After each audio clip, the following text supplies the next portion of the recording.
Hey everyone, welcome back. Today, I'm diving into the world of tariffs and the ongoing US-China trade showdown. So, what exactly are tariffs? In simple terms, tariffs are taxes placed on imported goods. Their main purpose is to make these imports more expensive, encouraging consumers to buy domestic products instead. Now let's talk about the recent tariffs introduced by the US government in 2025.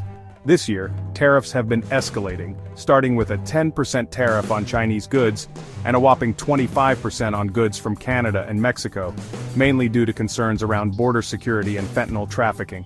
By mid-February, we saw even higher tariffs, over 25% being placed on semiconductors and pharmaceuticals. And if you thought it stopped there, think again. In March, tariffs on steel and aluminum hit 25%, targeting critical materials in manufacturing.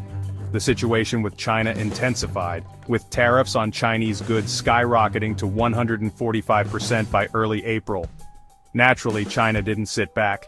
They retaliated with their own tariffs, reaching 125% on US goods. In early April, a universal 10% tariff was announced, but certain countries faced higher rates. Venezuela, for instance, saw a 25% tariff due to its oil trade.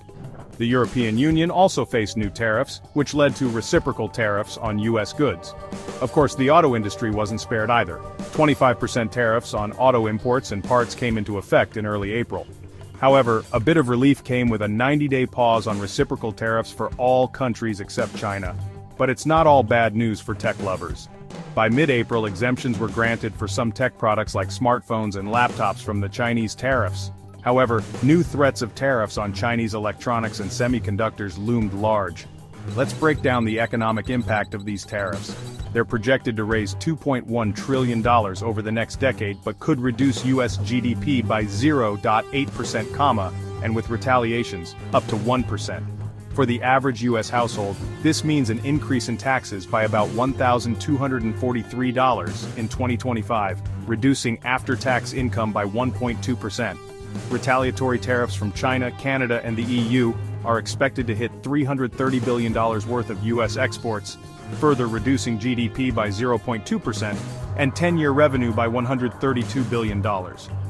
Historically, tariffs have been shown to raise prices, lower economic output, and even reduce employment. These recent moves echo the 2018 to 2019 trade war and adjustments made during the Biden administration. So, there you have it, the intricate world of tariffs and the unfolding US-China trade battle. Remember, while tariffs aim to protect domestic industries, their ripple effects can be far-reaching. Thanks for watching, and if you found this video helpful, don't forget to hit that like button and subscribe for more insights. See you next time.